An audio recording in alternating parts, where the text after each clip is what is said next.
Hello friends, welcome back my YouTube channel Study by Rishikesh. My name is Rishikesh Viraj.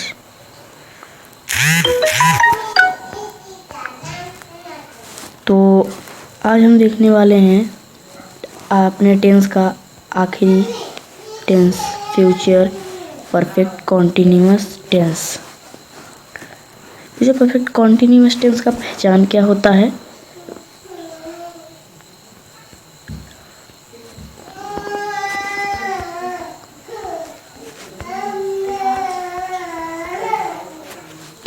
रहा होगा, रही होगी, रहे होंगे प्लस समय।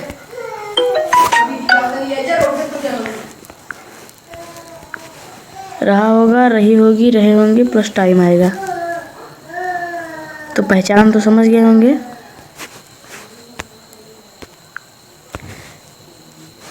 तो आइए एग्जांपल्स देख लेते हैं। एक ये देखिए, इसे यहाँ पर दिया है।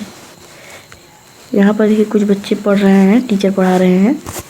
तो उसी पर कुछ एक देखिए एग्जांपल दिया है, the children will have been. इसमें विल हैव बीन आता है, फिर studying in classroom for 3 hours.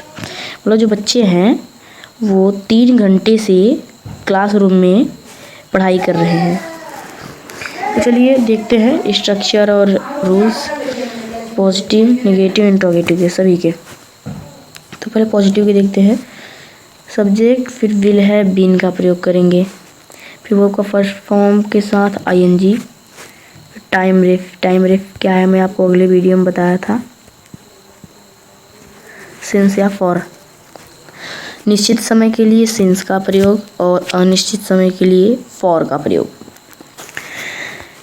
तो देखिए, जैसे हम एग्जाम्पल्स देख लेते हैं।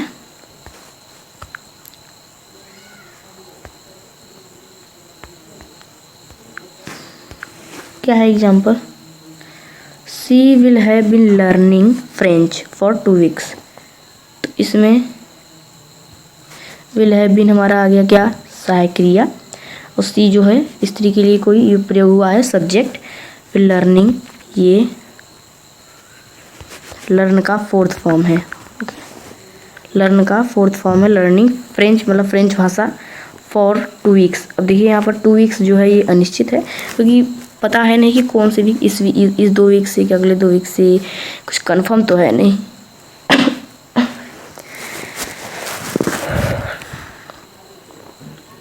चलिए नेगेटिव देखते हैं।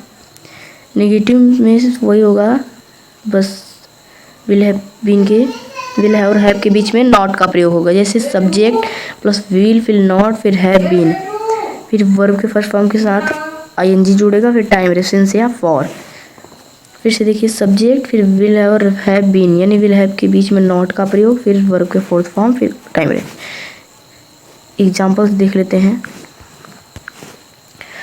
सी विल नॉट हैव बीन, यहाँ देखिए नॉट का प्रयोग हुआ इसके बीच में, फिर learning 4th form. She will not have been learning French for 2 weeks, 4th form है। चलिए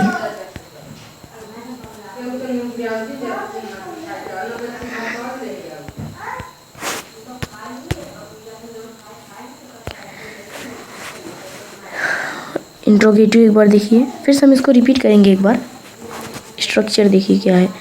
पहले विल हैव बीन के बीच में सब्जेक्ट लगेगा, पहले विल का प्रयोग करेंगे, विल का, फिर हैव बीन, फिर सब्जेक्ट लगाएंगे, उसके बाद तब विल हैव बीन, फिर वर्ब का 4th फॉर्म यानी वर्ब के फर्स्ट फॉर्म के साथ आईएनजी जुड़ेगा, फिर टाइम रेफ। टाइम तो आप जानते ही हैं, सिंस या फॉर।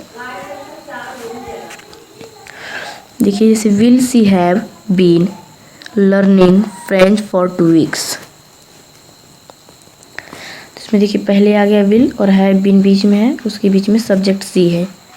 देखिए एक बार देख सकते हैं।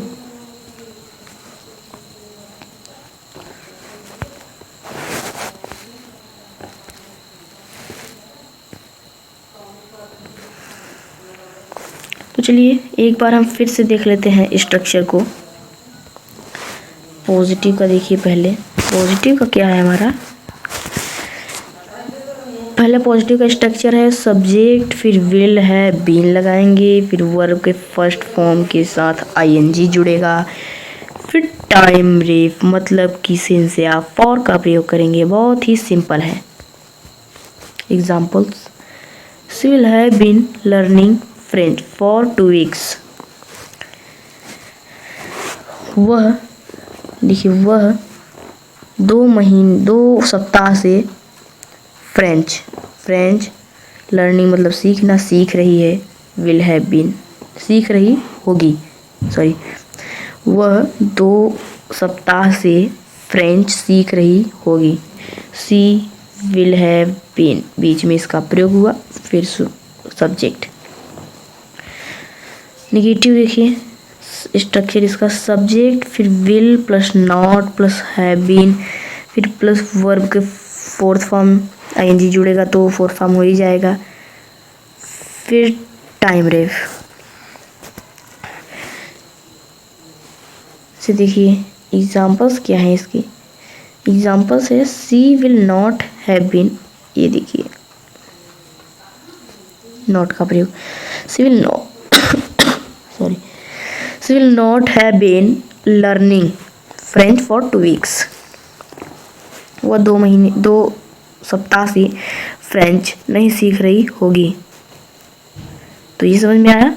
इंट्रोगेटिव देखें, इंट्रोगेटिव का स्ट्रक्चर देखिए, विल, फिर उसके बाद तब सब्जेक्ट, फिर तब हैव बीन, फिर वर्ब का फोर्थ फॉर्म, फिर उसके बाद टाइम रेफ सिंस या फॉर। जैसे एग्जाम्पल्स क्या है, will she have been, subject है बीच में, will she have been learning French for 2 weeks. क्या वह 2 हफ्ते से फ्रेंच सीख रही होगी। मतलब क्या है इसमें, किसमें क्वेश्चन पूछे जाते हैं। तो चाहे तो आप इसका स्क्रीनशॉट ले सकते हैं, इस पूरे रूल का स्क्रीनशॉट चाहे आप ले सकते हैं इनका। फटाफट स्क्रीनशॉट लीजिए फटाफट।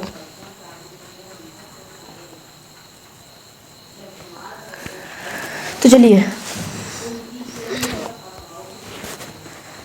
इस समझ ही गए होंगे, नेगेटिव भी आपको समझ में आ गया होगा, इंट्रोगेटिव भी आपको समझ में आ गया होगा। तो अब ये आपको ऊपर वाला सेंटेंस बड़े ही आसानी से समझ में आ जाएगा। वैसे तो पहली बार में तो नहीं समझ में आया होगा, अब देखिए अब समझ में आ जाएगा। अच्छा, द चिल्ड्रेन, इसमें जो है चिल्ड्रेन ये सब्जेक्ट है, फिर विल हैव बीन, ये देखिए हमारा क्या लगा, इसमें सहायक क्रिया लगा। द चिल्ड्रेन, फिर विल हैव बीन, इसमें सहायक क्रिया लगा।